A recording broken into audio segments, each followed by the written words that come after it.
2 homes have been destroyed, others damaged in a brush fire in California. And this tops our news, making national headlines this morning.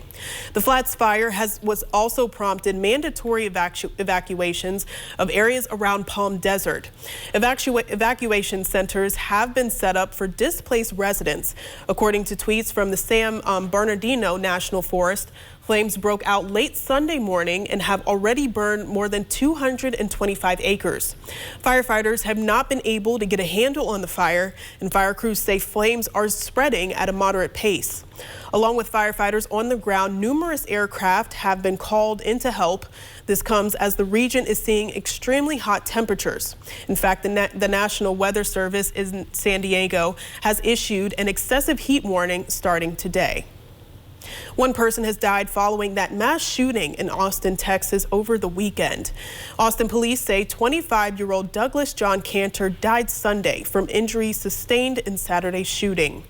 The incident left more than a dozen people injured, and one juvenile suspect is in custody. Another suspect is still at large.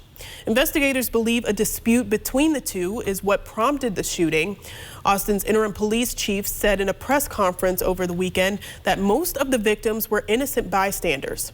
Cantor's family told KXAN in Austin that Cantor was set to marry his high school sweetheart and starting a family.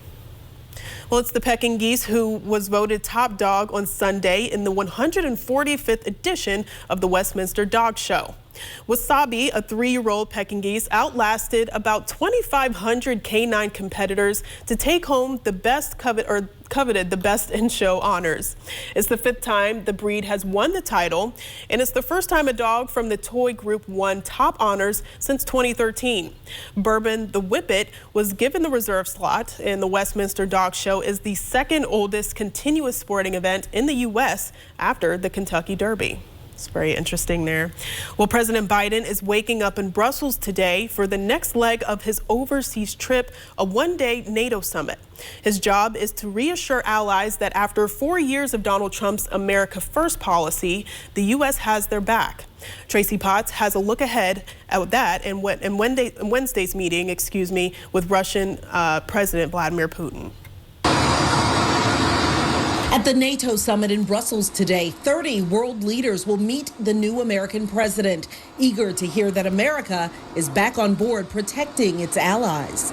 America's back in the business of leading the world. On their agenda, climate change, Afghanistan, technology, and threats from China and Russia. The Biden team insists sanctions are working. You never know the dogs that don't bark.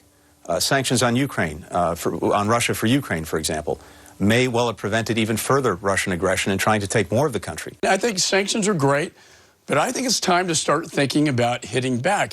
Russian leader Vladimir Putin meets with President Biden in Geneva Wednesday. He's proposed a trade, turning over Russian cyber hackers for those here in the U.S. So are you open to that kind of a trade with Vladimir Putin? Yes, I'm open to, if there's crimes committed against Russia, that in fact and the people committing those crimes being harbored in the United States, I'm committed to holding them accountable. Mr. Biden enters today's NATO summit after disagreements with G7 allies on competition with China and a royal send-off from the Queen of England.